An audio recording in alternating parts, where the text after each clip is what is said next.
ወድድኻየ ዝሕግዘኒ ሰብ የለን ኣብ ጎነይ ዝኾነ ይኹን ኣጆኻ ዝብለኒ ኣካል የለን ካብ ድኻ ስድራ የተፈጢረ ወድድኻታት ስድራ ኮይንካ ኸኣ ከመይ ጌርካ ይቁም ነገር ዝግበር ከመይ ጌርካ ይዝህፍተም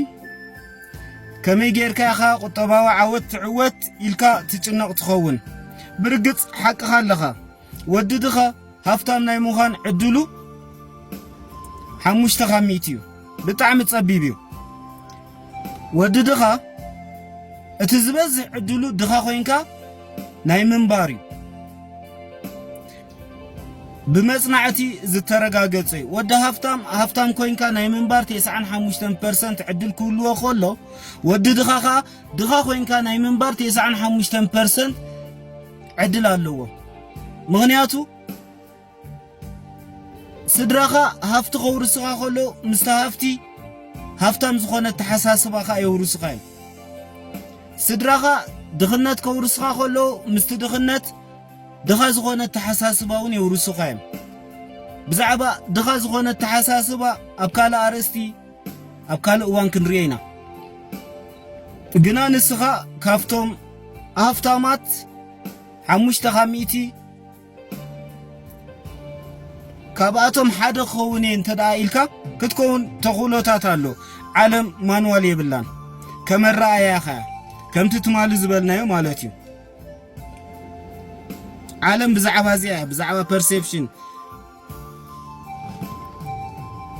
ብዛዕባ ኣቲቲዩድ ዓለም ከመይ ትሪኣ ነዛ ዓለም እያ ስለዚ ዕድላት ኣለካ ማለት እዩ እቲ ዕድላትካ ክትጥቀመሉ እንተደኣ ደሊኻ ነዘን 5 ነጥብታት ሕዘን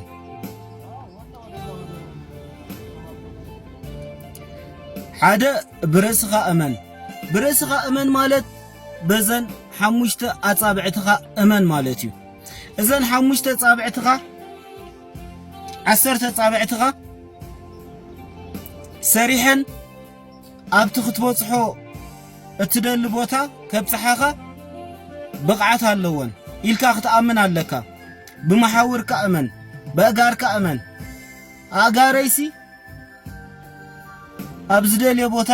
ከብጽሓኒ ይኽእላየን ኢልካ ክትኣምን ክትክእል ኣለካ ማለት እዩ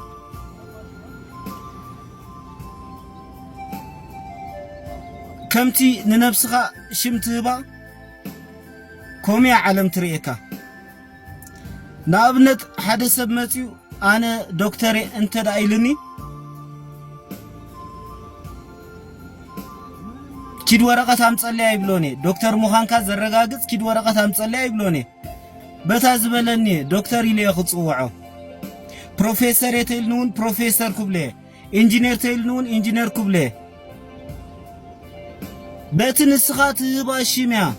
ዓለም ትጽውዐካ ስለዚ ንስኻ ከም ዓብ ሰብ ክትከውን ኣለካ ኣነ ዓብ ሰብ ኢልካ ክትእምን ኣለካ ንነፍስኻ ምስ ሰባት ክትቀርብ ከለኻ ዲኻ ዝኾነ ነገር ኣብ ትገብረሉ ነገራት ንነፍስኻ ከም ንእሽተይ ከም ድኻ ከም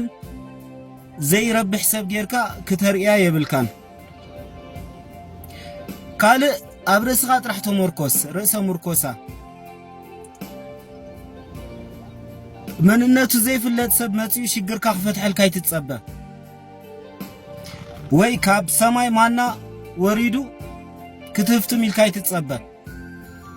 ኣብ ርእስኻ ክትምርኮስ ክትክእል ኣለካ ኣብ ርእስኻ ክትምርኮስ ከለኻ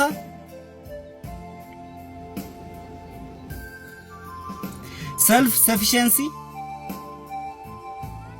ንዕንቅፋታት ክትሰግር ዘኽእል ጽንዓት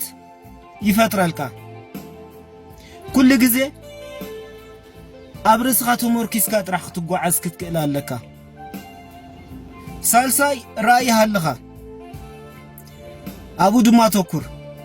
ራእይ ማለት ሓደ ክትበጽሖ ኣብቲ መወዳእታ ክትበጽሖ ዘለካ ነገር ብውሽጥኻ ትጥምቶ ነገር እዩ ስለዚ እቲ ብውሽጥኻ ትጥምቶ ነገር ንጹር ክኸውን ኣለዎ ኣብ ንጹርነት እመን ንኣብነት ንጹርነት ተዘይብሉ እቲ ራእይኻ ምስኡ ዘተኣሳስር ህይወቱን ከይህልወካ ኽእል እዩ رأيك نتصور تخينو مسو زت أساس ريوتي زهلوكا معلتاو تجبرم نجارات كل نتفتاتك مستي رأيك زت أساس ريو مالتي انت دا رأيك كابزيا بإجري نسمر خيري تلكان عبنتي زي مجد موياني حسكات خير تلخا مسترأيك متأسسار زلو وقعزو يكون كان تقعز زلخا مسرأيخا زلو متأسسار أقداسنت سلزلو رأيخا نتصور كخونا له الرابعي نتصور معالتاوي لمدي يهالخا إذا مالت كله تتقبر نقرات قصالنت كله اللو قصالنت زي بلو نقر صبغ يكونن حستن كيف ندابلكا زخونه ነገር ከተድማዕ ይትኸልኒኻ ናይና አሽቱ ነገራት ድምርዮም አፍቲ ዘዓበየ ነገር ዘብጽሑኻ አቋራጭ ዝበሃል ነገር የለም ሓምሻይ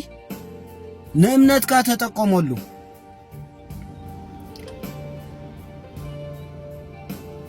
ኣብቲ ተኣምኖ ነገር ጽናዕ ኣይትጠራጠርቡ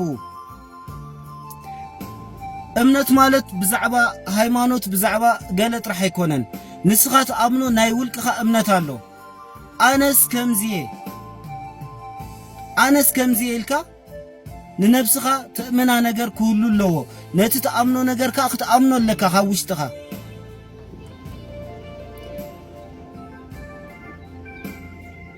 በብዘጋጠመካ ጸገማት ዕድለይ ቁርሱስ ይትበል ቀደሙ አነውን ከምዚ ይኾይ ትበል በቃ ጽናዕ አፍታ እምነትካ ክትጸንዕ ክትክእል ኣለካ